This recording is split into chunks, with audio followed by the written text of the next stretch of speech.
আসলে আপনাকে আমি কি বলি, ইবাদতের জগতে ব্যতিক্রম ইবাদত হলো দান। হয়তোবা আমাদের বুঝাতে না পারাই আমরা সেটা ভালোভাবে বুঝতে পারিনি।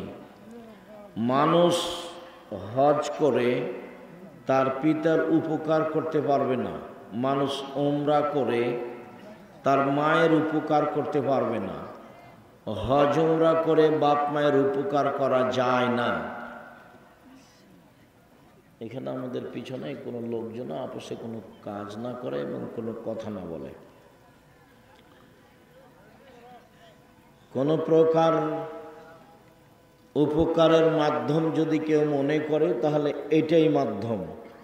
শতবার উমরা করে আপনি আপনার মায়ের কিছু করতে পারবেন না, শতবার হজ করে আপনি আপনার মায়ের কিছু করতে পারবেন না। একজন লোক এসে বলছেন, আল্লাহর নবী, আমার মা মারা গেছেন, আমার মা কথা বলতে পারলে কিছু দান করতেন, আমি দান করলে আমার মায়ের নেকি হবে কি? আল্লাহ রসুল বললেন, হ্যাঁ হবে। বুখারী মুসলিম। একজন লোক এসে বলছে, আল্লাহর নবী, আমার আব্বা মারা গেছেন, অর্থ সম্পদ রেখে গেছেন, আমাকে কিছু বলে যাননি, আমি আমার আব্বার নামে দান করলে আমার আব্বার পাপ মিটে যাবে কি? তখন আল্লাহ রসুল বললেন, হ্যাঁ। তখন বললেন না যে ছোট পাপ মিটে যাবে, বড় পাপ থেকে যাবে, এই কথা বললেন না। বললেন, হ্যাঁ, তোমার আব্বার পাপ মিটে যাবে। এমন কোনো ইবাদত নেই যেটা আপনি করবেন আর আপনার বাপের পাপ মিটে যাবে, এরকম কোনো ইবাদত দুনিয়াতে নেই। হজ তো আপনার জন্য, উমরা তো আপনার জন্য, রমজান মাসের সিয়াম রোজা তো আপনার জন্য, নামাজ তো আপনার জন্য, তাসবিহ তাহলিল জিকির আজকার তো আপনার জন্য। তো সব ইবাদতই তো নিজের জন্য, তো আর একজনের জন্য কোনটা? সেটাই আল্লাহ রেখে দিয়েছেন আর একজনের জন্য, হলো দান। আর আরো অবাক কথা যে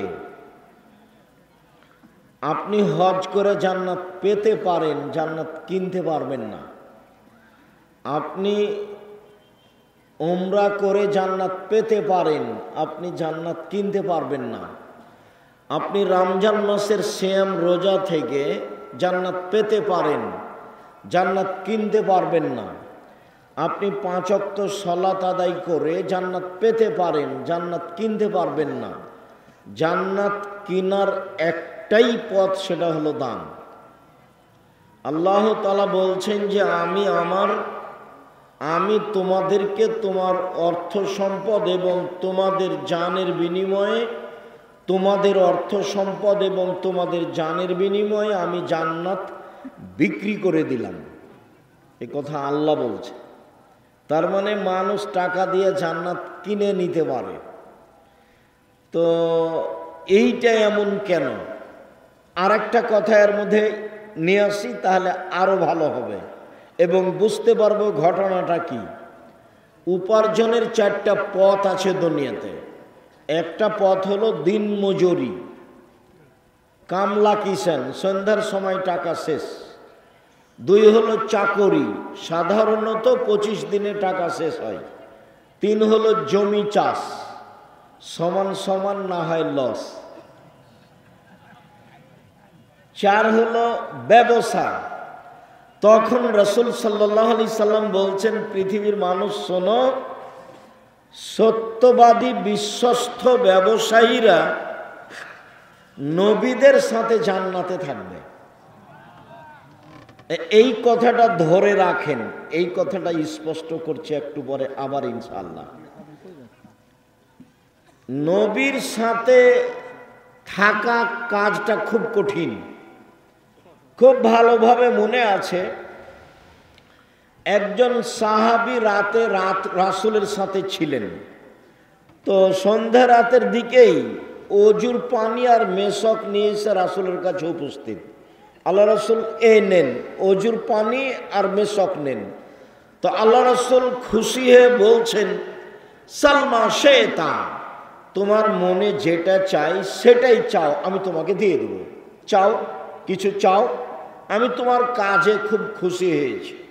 তখন সাহাবী বলছেন, আসআলুকা মুরাফাতাকা ফিল জান্নাত, আমি আপনার সাথে জান্নাতে থাকতে চাই।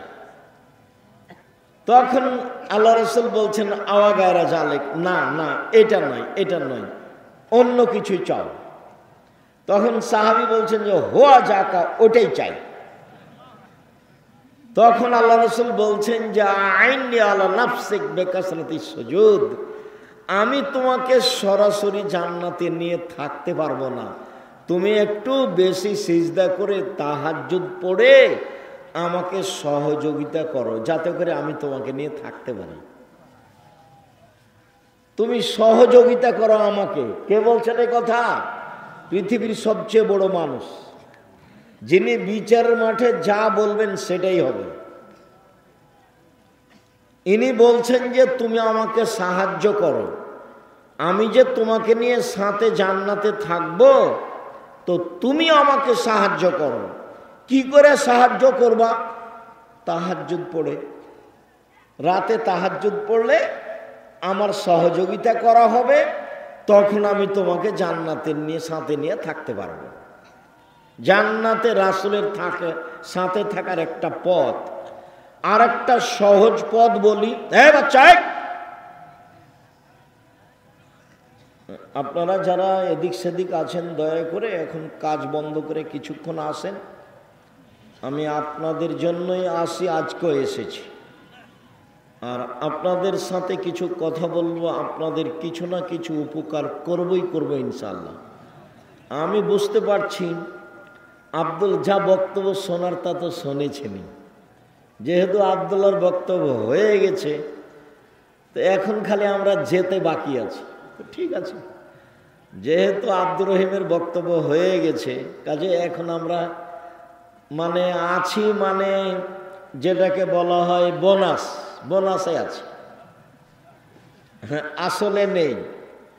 তো ভালো, আমি আপনাদেরকে অনুরোধ করি ওদের জন্য দোয়া করবেন, ওদের জন্য খিদমত আল্লাহ কবুল করেন, ওদেরকে যেন আল্লাহ মানুষের বদ নজর থেকে রক্ষা করেন, ওদের রুজিতে বিদ্যায় যেন আল্লাহ বরকত দান করেন, ওদের জন্য আল্লাহ সামাজিকভাবে নিরাপত্তা দেন। আমি আপনার ছেলে মেয়ের জন্য আন্তরিকভাবে দোয়া করি, আল্লাহ যেন আপনার ছেলে মেয়েকে আপনার একটা ভালো লক্ষ্য উদ্দেশ্যে পৌঁছে দেয়। উনি সর্বশক্তিমান, উনি পারেন। ওর নাম আজিজ, পরাক্রমশালী, করলে তার কেউ বিচার করতে পারবে না। উনি যদি কাল ফেরাউনকে ক্ষমা করে দেন, তো কেউ বলতে পারবে না হ্যাঁ ফেরাউনের ক্ষমা হবে, কেমনে ক্ষমা হয় দেখছি, এরকম কথা কেউ বলতে পারবে না। উনি সর্বশক্তিমান। আপনার ছেলে মেয়েকে আল্লাহ আপনার ভালো লক্ষ্য উদ্দেশ্যে পৌঁছে দেয়, এটাও আমি আন্তরিকভাবে আপনার জন্য দোয়া করি। বলছিলাম যে সহজ একটা পথ আছে নবীর সাথে থাকার। একটা তো পথ আলোচনা হয়েছে, আর একটা হলো রাসূল সাল্লাল্লাহু আলাইহি ওয়াসাল্লাম বলছেন কেউ যদি দুইটা মেয়ের লালন পালন করে, দুইটা মেয়ের কেউ যদি লালন পালন করে, তো সেই পিতা নবীর সাথে জান্নাতে এভাবে থাকবে। আঙ্গুল দুটি দেখেন জমা হয়ে আছে, একসাথে থাকবে। কেউ যদি দুইটা মেয়ের লালন পালন করে। আর একবার বলেছেন কেউ যদি এতিম লালন পালন করে, এতিম, তো নবীর সাথেও থাকতে পাবে জান্নাতে, তবে এরকম একটু ফাঁকা।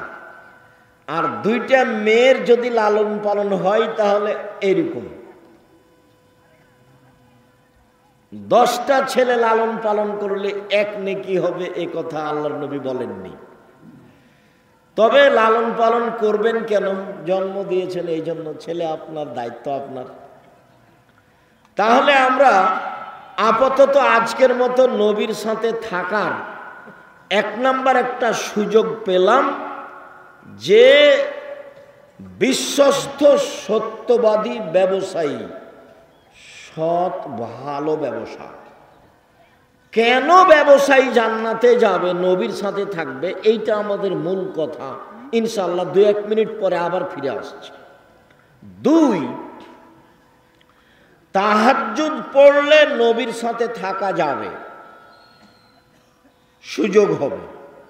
3, নবীর সাথে একসাথে, এই ছেলে তোমাদের কাজে বন্ধ, তোমরা দাঁড়িয়ে আছো কেন, বসো, যাও তোমাদের কাজ শেষ হয়ে গেলে ওইদিকে গিয়ে বসো, যাও তোমরা বসে আছো ওপরে বসে আছো কেন, যাও নিচে বসো, যাও ওখানে গিয়ে বসো।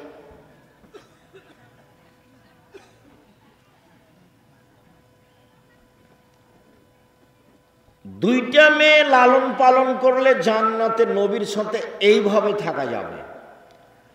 তাহলে 3, 4 হলো এতিম লালন পালন করলে নবীর সাথে জান্নাতে এইভাবে থাকা যাবে। বোঝা যায় না, মানে একসাথে নয়, পাশাপাশি। তো আমরা দুইটা জায়গায় 2-1টা কথা বলি। তার প্রথম কথাটা বলি যে সত্যবাদী ব্যবসায়ী নবীদের সাথে জান্নাতে থাকবেন কেন, এইটার রহস্য কি। তো আরেকটা হাদিস পাশে শোনেন, আল্লাহ রাসূল বলছেন, দেখো, ইয়া মাশারাত তুজ্জার, হে ব্যবসায়ীরা শোনো, ইন্নাল বায়া ইয়াহজুরুল কিযব ওয়াল হালাফ, নিশ্চয় ব্যবসায় কিছু মিথ্যা কথা চলে আসে, কিছু কসম চলে আসে। ফাসুবহু বিসাদাকা, দান করে ওটা মিটিয়ে দাও। তার মানে ব্যবসার একটা বড় দিক হলো দান। এবার আবার ফিরে যাই, দিন মজুরি, কিষান কামলা, যা রুজি উপার্জন হয় তা সেই দিনই শেষ। যারা চাকরি করে সাধারণ পোস্ত 25 দিনে শেষ হয়, 5 দিন ধার কর্য করে চলে। আর যারা জমি চাষ তাদের লসে বা সমান সমান। তাহলে এরা কি ফকির মিসকিনকে দান করতে পারবে, সহযোগিতা করতে পারবে? করবে কি? নাই তো। মায়ে বলছে যে বেটা এই মাসে কিছু টাকা দিয়ে পাঠায়ো, বাড়িতে খুব প্রয়োজন। ঠিক আছে আম্মা, ইনশাল্লাহ চেষ্টা করব। তো এই মাসে এসে জিনিসের দাম বেড়ে গেছে, তো আহাল পরিবার নিয়ে ঢাকায় থাকে, মাসই তো যায়নি, এই মাসে আবার 20 দিনে টাকা শেষ হয়ে গেছে। তো মাকে টাকা কেমনে দিবে? বাপ মাকে টাকা দেওয়ার একটাই পথ, অসহায় মানুষকে সহযোগিতা করার একটাই পথ, সেটা হলো ব্যবসা। ব্যবসা করেই আপনি মানুষের সহযোগিতা করতে পারেন। যার কারণে আমি বলেছি চকলেটের ব্যবসা। আমি চকলেটের ব্যবসা করতে বলিনি, আমি চকলেটের ব্যবসা মানে বলেছি সবচেয়ে কম পয়সার ব্যবসা, যাতে করে লোন নেওয়া না লাগে। লোন নিলে, ঋণ নিলে, ব্যাংকের টাকা উঠালে আপনার জানাজাই হবে না। যাদের লোন থেকে গেছে, মরে গেছে, ওদের যারা জানাজা করেছে তারা ভুল করেছে, ওদের জানাজাই হবে না। শহীদ হয়ে গেলে সব পাপ ক্ষমা হয়, কিন্তু ঋণের টাকা ক্ষমা হয় না। আল্লাহর নবী সালাম ফিরার পূর্বে, প্রত্যেক সালাতে সালাম ফিরার পূর্বে একটা দোয়া পড়তেন, যার নাম দোয়ায়ে মাসুরা। তার শেষ অংশ, তার শেষ অংশের শেষে আছে আল্লাহুম্মা ইন্নী আউযু বিকা মিনাল মা'সিয়াতি ওয়াল মাগরাম। আল্লাহ, তোমার কাছে বাঁচতে চাই বড় পাপ হতে, তোমার কাছে বাঁচতে চাই ঋণ কর্য হতে, তোমার কাছে বাঁচতে চাই বড় পাপ হতে, তোমার কাছে বাঁচতে চাই ঋণ কর্য হতে। আল্লাহর নবী দিন রাত একথা বলতেন। সেখানে আপনি ব্যাংক থেকে কোটি কোটি টাকা উঠিয়ে ব্যবসা করতে গেলেন কেন? কে এই বুদ্ধি দিল? ভুল হিসাব। বলছিলাম ব্যবসায়ী একটা পথ, আপনি অসহায় মানুষকে সহযোগিতা করতে পারেন। আর আপনি ব্যবসা করবেন এই জন্য যে আমি অসহায় মানুষের পাশে দাঁড়ানোর জন্য ব্যবসা করছি, সরকারকে উঠাবো আর বসাবো সেই জন্য নয়। আমি ব্যবসা করছি জান্নাত কিনে নেওয়ার জন্য। আমি জান্নাত আসলে পেতে চাচ্ছি না, আমি জান্নাত কিনতে চাচ্ছি, এই জন্য ব্যবসা করব। ব্যবসা করলে আমার জান্নাত কেনার পথ সহজ, বাকি উপার্জনের পথ দিয়ে জান্নাত কেনা সহজ নয়। এই জন্য আল্লাহ রাসূল বললেন যে সত্যবাদী ব্যবসায়ীরা কার সাথে থাকবে? নবীদের সাথে থাকবে। তখন আবার বহু বচন, নবীগণের সাথে থাকবেন, শহীদদের সাথে থাকবেন, সিদ্দিক সত্যবাদীদের সাথে থাকবেন। তিনটা শব্দ একসাথে বলেছেন। এক, সত্যবাদী ব্যবসায়ীরা নবীগণের সাথে থাকবেন। দুই, শহীদদের সাথে থাকবেন। তিন, সত্যবাদীদের সাথে থাকবেন, যারা সিদ্দিক তাদের সাথে থাকবেন। ব্যবসা করলেই আপনি অসহায় মানুষের সহযোগিতা করতে পারবেন। ভারত, বাংলাদেশ, পাকিস্তানে ইসলামকে টিকিয়ে রাখার একটাই মাধ্যম হচ্ছে এই কওমি বেসরকারি মাদ্রাসা, যেখানে ছাত্র শিক্ষকের দুনিয়াবি কোনো লক্ষ্য নেই। আমি নিজে বলছি, আমি আব্দুর রাজ্জাক বিন ইউসুফ, আমি 1976 সালে মাদ্রাসায় পড়তে গেছি। এ আমার পড়ার সূচনা। 88 আগস্টের 20 তারিখ রোজ বুধবার বিকাল 3টে থেকে আমি শিক্ষক। 88 আগস্টের 20 তারিখ রোজ বুধবার বিকাল 3টে থেকে আমি শিক্ষক। ওই থেকে ওই পর্যন্ত কওমি মাদ্রাসায় পড়েছি। তখন আমারও লক্ষ্য ছিল না, আমার বাপ মায়েরও লক্ষ্য ছিল না যে বেশি পয়সা ইনকাম করতে হবে, বড় একটা ডাক্তার বা বড় একটা ইঞ্জিনিয়ার হতে হবে। আর সেই দিন থেকে না আজ অবধি আমার মাথায় কোনোদিন জাগেনি যে এরকম কিছু হয়ে পয়সা ইনকাম করতে হবে। বুঝাতে চাচ্ছি যে বেসরকারি কওমি মাদ্রাসার ছাত্র শিক্ষকেরা একমাত্র আল্লাহকে সন্তুষ্ট করার জন্য, পরকালের আশায় মানুষকে পরকালমুখী করার জন্য শিক্ষা অর্জন করে ও করায়। অতএব এইসব প্রতিষ্ঠানের দান আপনার ওইরূপ কাজ দিবে। পতিতালয়ের মহিলা যদি কুকুরকে পানি পান করিয়ে জান্নাতে যেতে পারে, পতিতালয়ের মহিলা যদি কুকুরকে পানি পান করিয়ে জান্নাতে যেতে পারে, তো আপনি আটমল সালাফিয়া মাদ্রাসায়, যেটা শিরক মুক্ত প্রতিষ্ঠান, যেটা বিদাত মুক্ত প্রতিষ্ঠান, যেটা দল মুক্ত প্রতিষ্ঠান, যেটা সংগঠন মুক্ত প্রতিষ্ঠান, যেটা হিংসা মুক্ত প্রতিষ্ঠান, ভিতরে কেউ একটু কিছু করলে আমার জানা নাই। তো যেহেতু এখন জামিয়া সালাফিয়ার সাথে সম্পৃক্ত, জামিয়া সালাফিয়া বাংলাদেশের সর্ববৃহৎ প্রতিষ্ঠান, সবচেয়ে বড় প্রতিষ্ঠান, আয়তনে, শিক্ষক সংখ্যায়, ছাত্র সংখ্যায়, শিক্ষক গুণে, ছাত্র গুণে, যেই প্রতিষ্ঠানে শিরক নেই, বিদআত নেই, দল নেই, সংগঠন নেই, আপনার হিংসা নেই, হিংসা মুক্ত প্রতিষ্ঠান জামিয়া সালাফিয়া, দল মুক্ত প্রতিষ্ঠান জামিয়া সালাফিয়া, সংগঠন মুক্ত প্রতিষ্ঠান জামিয়া সালাফিয়া, শিরক মুক্ত প্রতিষ্ঠান জামিয়া সালাফিয়া, বিদআত মুক্ত প্রতিষ্ঠান জামিয়া সালাফিয়া, তার অন্তর্গত তার অধীনস্থ প্রতিষ্ঠান আটমুল সালাফিয়া মাদ্রাসা। যদিও আমি তার সূচনা থেকেই আজও আছি, যেটুকু ত্রুটি দেখেছেন সেটা মানুষের বুঝে ভুল, সেটা ভিন্ন কথা। অতএব আমি মনে করি একমাত্র আল্লাহকে সন্তুষ্ট করার আশায়, জান্নাত পাওয়ার আশায়, জান্নাত কিনার আশায় নির্দ্বিধায় আপনি আটমুল সালাফিয়া মাদ্রাসায় দান করবেন। এটা আমার ঐকান্তিক কামনা।